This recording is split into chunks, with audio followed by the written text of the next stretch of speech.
Welcome to Topic Talks, where we talk about the topics you care about and leave out the ones you don't. We talk about what most news sources don't: media, movies, and the multiverse. We even invite guests to come talk topics with us. Come join in on the fun. Let's get started. Hello, everybody, and welcome to the giant conversation of this Topic Talks. I'm your host, Franklin Smith, and let me tell you what, I have had a day. It has been a day. So I was supposed to have two guests with me today. I'm down to one. Originally, I thought I was going to have to cancel the show, but we have Logan today. Yep, I decided to make it the very last minute.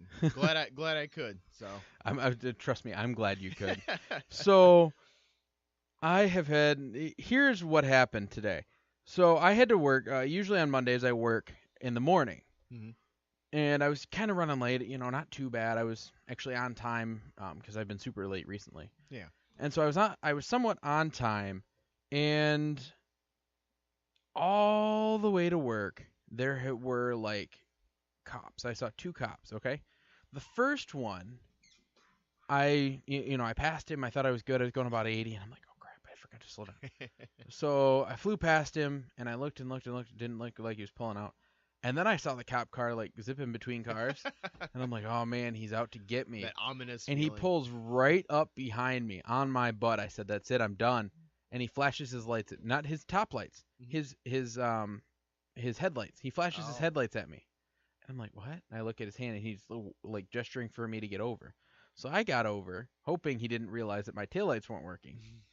Because I drive a Saturn, and for those of you that don't know, when one light is out, whether it's the running light or anything, all your lights go crazy. Oh, boy. So I got over, and then he did the same thing to the next car and drove away. And I'm like, oh. So then I'm almost to work. I'm right at the exit. I'm right about to exit, and I fly by another cop car. And I'm like, crap, I need to stop doing this. I need to slow down.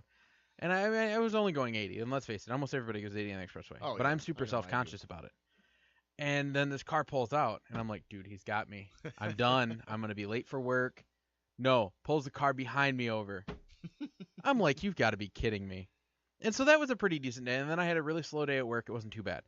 Now, here's where it becomes a very big day. So I got home, and I knew I had the podcast. And how I usually do my show prep is, throughout Facebook or whatever, whenever I see the news, I will save everything to my... I'll either save it to my Facebook, or I'll save it to something else. I'll save it to my my Google. I'm trying to think of what it's called. My Google Pocket. Yeah. And then I'll go back later, and all I got to do is just type them up. So I went and I typed it up, I was gonna type it up, but I wanted to eat first, and I got a hamburger helper and. So I get out and I start to cook the meat, and April's watching Glee, so I sit down and, watch a few episodes, and I haven't had a chance to watch the second movie of the movies that we were going to do today. Right. And so I sat down to watch that, and I was kind of casually cooking. Well, a lot of you know that when you're cooking ground beef or any type of meat, you're going to have some grease. And I put mine into it's a mason jar. And I don't put it on and then put the lid on right away. I put it on, I set it, I set it in the sink, I dump the grease in it, and I let it sit for several hours for it to cool down, and then I'll put the cap back on loosely and put it back in the cupboard. That way I've got somewhere to put my grease. When it gets full, I throw it away, we have no problem.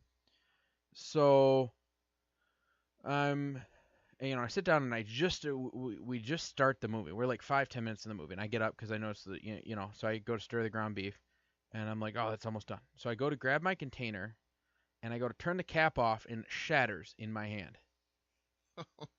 And cuts the crap out of my thumb. One long, nice slice in my thumb. So I'm bleeding and holding my hand. And April's like, what just happened? So I explain everything that just happened. She's like, okay, let's go. So we're trying to get everything together, my phone and everything. And I'm like, I hope I'm back in time for my podcast. April's like, that doesn't matter right now. So we run to my car, and we get in. I forgot my phone. So she runs back in and gets my phone. And then she comes back out. We start to drive. We're down the street, and she's like, where's your car driving weird? I'm like, because I got a flat tire. Those always seem to pop up in the best times. Uh-huh. So we turn around, and I'm like, I don't know if we're going to make it. We might ruin my tire. April's like, we're going to make it home because we were just down the street. And so we drove back. She pulled in the yard. We hop in her car, go all the way to, we actually went to McLaren. I usually go to Genesis, but we went to McLaren. For any of you that are in the Genesee County area, you know what I'm talking about. McLaren's a hospital in Flint. So I went there, and it was kind of cool. They have like a fast track. It's like a speedy pass. It's like if you're bleeding, they're like, go, and they like send you in. And they're like asking for my ID, and I said, I'm sitting there, one hand holding my thumb, and the other hand, obviously just stuck there because I'm holding my thumb. Right. And they're like, can you get your wallet? And I'm looking at them like, And April had to because I carry several pocket knives, and I didn't know if there's a metal detector in McLaren. Right. There's not one in Genesis, but there's one in McLaren. Yeah. So I walk up and there's so April grabbed everything out of my pockets that would set it off and took it back to the car. Then she'd come back through. So I'm waiting for her to come back through, and they're like, don't worry about the ID. What's your name, birth date, all this. So we go through the whole thing, and then somebody we went to school with, I don't remember what his name is, but somebody we went to school with was one of the either the nurse's assistant, the nurse's assistant or whatever. Yeah. Walks me back, and I'm like, I think we went to school together. He's like, yeah, I think we did too. You look kind of familiar. We graduated the same year. So he walked me back and wished me luck. I sat there for about a half hour. And doctor came in, and they did the whole blood work and everything before that. Doctor came in and said, well, what happened? And I explained that I cut my hand on a mason jar and blah, blah, blah. And he said, well, have you had a tetanus shot recently? And I'm like, when it comes to my medical background, I'm like illiterate. I don't know. Oh, I think you and I both. I know, but you and I both are then. So you're definitely not in the same.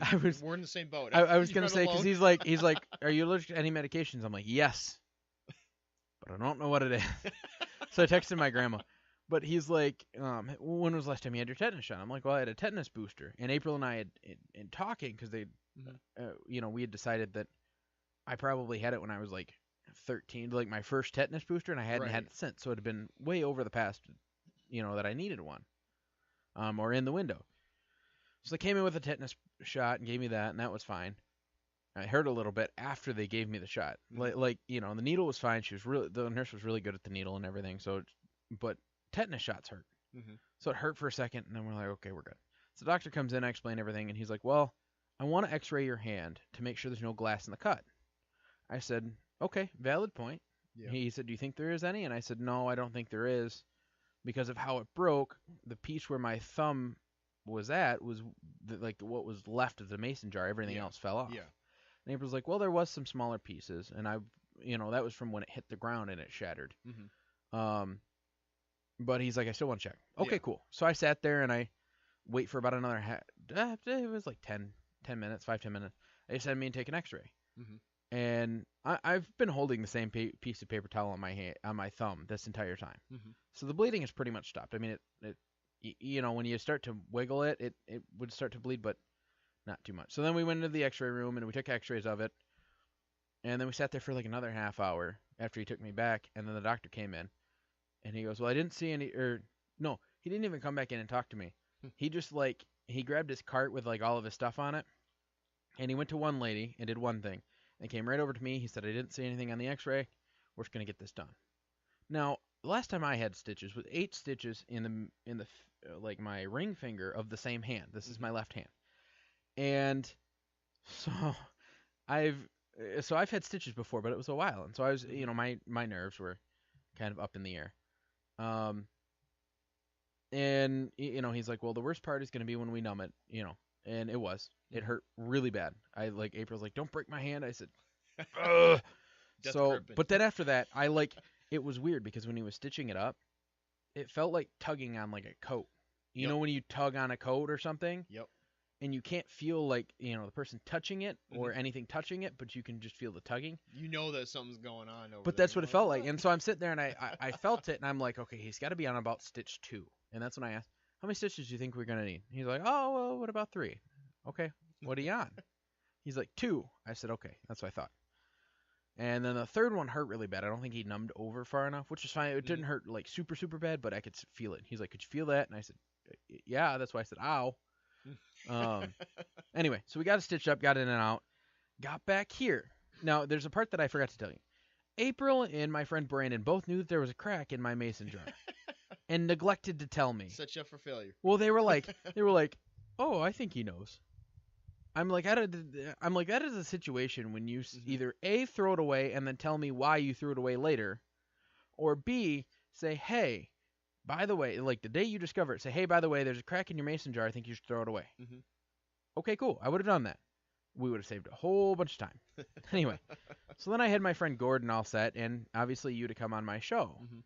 And I get a text from you, and what did you tell me, Logan? It was weird. I was fine all day, and then, I don't know, maybe around like 5 o'clock or so, I started feeling ill, because I was getting text messages from Aaron, and April was sending them to me, so, I was getting updated what he was in the hospital and whatnot, so I knew the show was going to get bumped back, and I was like, oh, yeah, that's perfect, actually, that works out well, because my mom invited me over for dinner. I'm like, yeah, this works, okay, I can do 7 o'clock. Well, I know, like 5:30, 5:40 or so rolls around. I felt sick as a dog. I had a headache, I had a slight fever, and I was throwing up a couple times. I'm like, oh gosh, this, I feel like I've canceled like every other time I'm supposed to be here, and I was like, yeah, I'll be there, and I'm like, oh wait a minute, I double booked, can't do it, whatever. So I'm like, oh, I feel like crap. I'm like, well, I guess I'll just tell him what's going on. And thankfully, I ended up forcing myself to have some soup and some chicken, so I feel a lot better now. So I was like, you know what? I can come on. I'll make it. So and after I got this news that Logan wasn't going to come on, I hadn't heard from my other friend. I'm like, man, I hope he can come on. If not, I'm going to have to cancel the show. And it was this whole ordeal. So I get home, and at this point, April and I didn't think we were going to have time because I was making hamburger helper when I cut myself. Mm-hmm. So I just put the meat on the back burner and just let it cool down. I'll finish cooking it later. Right. But because my thumb was bleeding, mm-hmm. So we stop at Taco Bell because we're like, I'm like, I'm freaking out because, like I said, I had all my show prep, and while we were sitting in the room, I found out April's Facebook is the best place to get show prep from. She has the most interesting and funny things on her Facebook. All those news feeds. But it's not even just that. It's like she likes BuzzFeed a lot, and like the thing, she watches a lot of videos, mm-hmm. and so she barely sees anything that her friends post, but she sees all this funny crap. Right. So we're going through her Facebook. And there's some news related stuff. There's some, so we're going through, and she keeps messaging. So I have all the content.